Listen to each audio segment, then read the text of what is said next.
Semoga yang subscribe diberikan rezeki melimpah dari jalan tak terduga. Dan yang like komen, dimudahkan jalannya menuju surga di hari akhir nanti. Siapa yang tak mendengar nama Qorun? Dia adalah seorang sosok kaya raya di zaman Nabi Musa yang namanya melegenda hingga sekarang. Kisahnya diabadikan dalam Al-Quran, bahkan menjadi peribahasa atau ungkapan di masyarakat guna menggambarkan seseorang yang mirip dengan tabiatnya atau menisbatkan harta yang ditemukan terpendam dalam tanah sebagai harta Qorun. Qorun adalah miliarder kaya raya yang hidup sejaman dengan Nabi Musa. Saking kaya rayanya, Qorun setiap kali keluar dari rumahnya, ia didampingi dengan 300 pelayan laki-laki dan 300 pelayan perempuan. Itu dilakukan semata-mata sebagai bentuk kesombongan bahwa dialah manusia paling kaya, paling terhormat, dan memiliki pengikut setia. Orang-orang tentu saja akan penasaran seberapa banyak harta kekayaan Qorun jika pengawal dan pembawa kunci gudang kekayaannya sebanyak itu. Lalu berapa banyakkah harta yang dimiliki Qorun yang disimpan di dalam gudangnya tersebut? Sebelum saya melanjutkan, dimohon untuk menonton video ini sampai selesai supaya tidak ada kesalahpahaman dalam memahami isi cerita, serta mohon bantu channel ini semakin berkembang dengan cara tekan subscribe dan silakan tinggalkan like serta komen positifnya. Semoga dukungan pemirsa Risalah Kehidupan bernilai pahala dan menjadi wasilah dimudahkannya segala urusan pemirsa sekalian. Pemirsa Risalah Kehidupan, di zaman sekarang, banyak orang yang mengistilahkan rezeki yang tak terduga dengan istilah harta Qorun. Lalu, dari manakah sumber harta kekayaan Qorun yang sangat luar biasa itu? Serta di manakah Qorun dan hartanya ditenggelamkan? Siapakah Qorun dan bagaimana kisahnya dengan Nabi Musa? Qorun merupakan kaum Nabi Musa alaihi salam. Disebutkan oleh Ibnu Jurayj, nama lengkap Qorun adalah Qorun ibnu Yashar, ibnu Qahis, ibnu Lawi, ibnu Yakub. Ia merupakan putra paman atau sepupu Nabi Musa alaihi salam. Pasalnya, Nabi Musa alaihi salam sendiri adalah putra Imran, sedangkan Imran adalah putra Qahis. Dengan kata lain, Qorun masih satu kakek dengan Nabi Musa alaihi salam, yakni kakek Qahis. Ia adalah umat Nabi Musa yang taat. Tidak hanya memiliki banyak harta, Qorun juga termasuk orang yang cerdas dan berilmu. Ia menguasai ilmu duniawi dan ilmu ukhrawi, dan tercatat bahwa Qorun adalah ahli di bidang kimia. Dirinya tercatat sebagai ahli kitab Taurat setelah Nabi Musa. Kepandaian Qorun dalam ilmu agama membuat dirinya sering disebut dengan ilmu nawir, atau orang yang memberi cahaya dan penerangan. Suaranya terkenal merdu dalam membaca kitab Taurat. Selain itu, Qorun juga lihai dalam berbisnis. Ia mengetahui trik investasi yang menguntungkan, serta jalur perdagangan internasional yang strategis di zamannya. Kekayaan Qorun begitu banyak, sebagaimana tercatat dalam surat Al-Qasas ayat 76. Sesungguhnya Qorun termasuk kaum Musa, tetapi dia berlaku aniaya terhadap mereka. Kami menganugerahkan kepadanya perbendaharaan harta yang kunci-kuncinya sungguh berat dipikul oleh sejumlah orang-orang yang kuat. Dalam riwayat Kaisamah disebutkan, kunci gudang kekayaan Qorun dibutuhkan 60 bigol atau sejenis kuda kecil. Ukuran kuncinya sebesar jari, bahannya terbuat dari kulit, dan setiap kunci digunakan untuk satu gudang. Maka keluarlah Qorun kepada kaumnya dalam kemegahannya. Para ulama tafsir menjelaskan, Qorun keluar dengan mewah diiringi dengan 300 gadis berbaju merah dan 4.000 kendaraan kuda. Tak heran, iring-iringan Qorun itu mengundang decak kagum mereka yang gandrung terhadap harta kekayaan, sebagaimana yang terekam dalam ayat Al-Quran. Moga-moga kiranya kita mempunyai seperti apa yang telah diberikan kepada Qorun. Sesungguhnya ia benar-benar mempunyai keberuntungan yang besar. Quran Surat Al-Qasas ayat 79. Namun tak sedikit kaumnya yang mengingatkan. Ingatlah ketika kaumnya berkata kepadanya, "Janganlah engkau terlalu bangga, sesungguhnya Allah tidak menyukai orang-orang yang terlalu membanggakan diri," atau farihin. Ulama menafsirkan istilah farihin di sana juga berarti takabur, zolim, berbuat kerusakan, arogan, dan tak mau bersyukur terhadap nikmat. Mengenai dari mana asal-usul kekayaan Qorun, ada beberapa riwayat yang memberitahukan tentang asal-usul kekayaan Qorun. Sumber pertama menyebutkan bahwa jauh sebelum memiliki kekayaan, Qorun hanyalah seorang lelaki miskin yang tidak mampu menafkahi keluarganya. Anaknya sangat banyak. Lalu suatu ketika Qorun datang kepada Nabi Musa. Ia meminta Nabi Musa alaihissalam untuk mendoakannya agar Allah memberikan harta benda yang banyak. Qorun juga meminta Nabi Musa mengajarinya ilmu kimia dan ilmu-ilmu kehidupan lainnya. Qorun dikenal sebagai orang yang soleh dan mengikuti ajaran Ibrahim dengan baik, sehingga tanpa pikir panjang Nabi Musa alaihissalam menyetujui permintaannya. Allah Subhanahu wa Ta'ala mengabulkan doa Nabi Musa. Qorun diberikan kecerdasan luar biasa dan menguasai ilmu yang telah diajarkan kepadanya. Qorun menguasai teori dan praktik pembuatan emas permata dan beragam perhiasan mewah lainnya. Ia juga pakar dalam ilmu arsitektur, rancangan bangunan, penataan kota, dan lain sebagainya. Tidak lama setelah itu, hidupnya berubah. Qorun pun hidup dengan bergelimbang harta.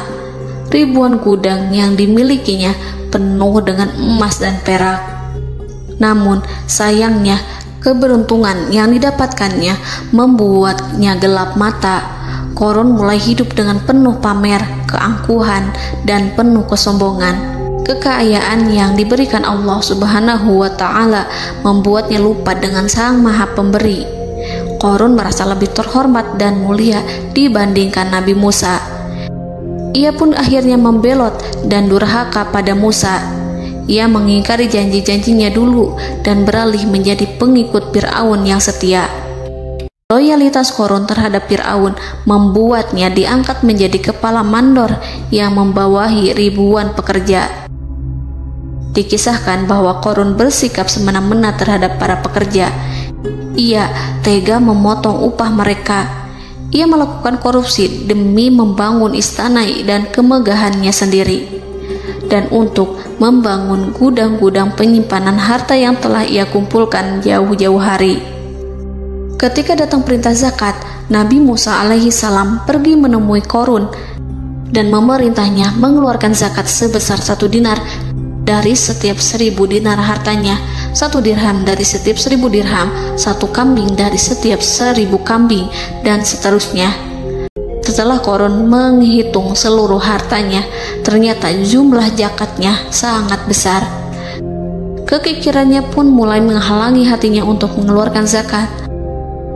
Qorun enggan membayar zakat ketika Nabi Musa alaihissalam menagih zakat yang diperintahkan oleh Allah untuk ditunaikan olehnya. Ketika Qorun dimintai zakat, ia langsung marah dan tidak memberikan sedikit pun kekayaannya.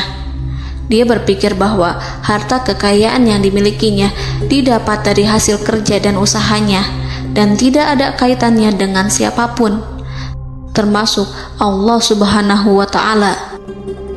Janji Qorun untuk lebih taat beribadah dan membantu sesama jika diberi kekayaan oleh Allah dilupakannya. Dia mempergunakan kekayaannya tersebut dalam kesesatan, kezoliman, dan permusuhan, sehingga membuatnya menjadi sombong dan terlena. Orang-orang beriman pada masa itu sering menasihati Qorun untuk bersyukur atas nikmat yang telah Allah berikan, tetapi dia tidak mengindahkan nasihat tersebut. Dari sikapnya tersebut sudah jelas bahwa Qorun tidak membutuhkan nasihat kebenaran, bahkan merasa tidak takut dengan ancaman Allah, sebab Qorun merasa sudah memiliki segalanya. Qorun merasa dirinya hebat dan pintar serta punya banyak pengikut setia, punya banyak pengawal, dan merasa aman karena dekat dengan Raja Fir'aun. Korun berkata, "Sesungguhnya aku mendapatkan harta ini karena ilmu yang ada padaku." Korun sangat sombong. Ia merasa hartanya didapatkannya sendiri tanpa campur tangan dan kehendak Zat yang Maha Kaya, yakni Allah Subhanahu wa Ta'ala. Apakah Korun lupa ataukah ia tidak tahu bahwa Allah telah membinasakan orang-orang sombong sebelumnya, yang bahkan lebih kuat darinya, yang lebih kaya darinya, yang lebih banyak pengawalannya, lebih kokoh dan tak terkalahkan dibanding dirinya? Karena terdorong sifat kikir dan angkuh, maka Korun membuat rencana untuk melakukan tipu daya agar dia terlepas dari kewajiban membayar zakat. Dia ingin menjatuhkan nama baik dan citra baik Nabi Musa.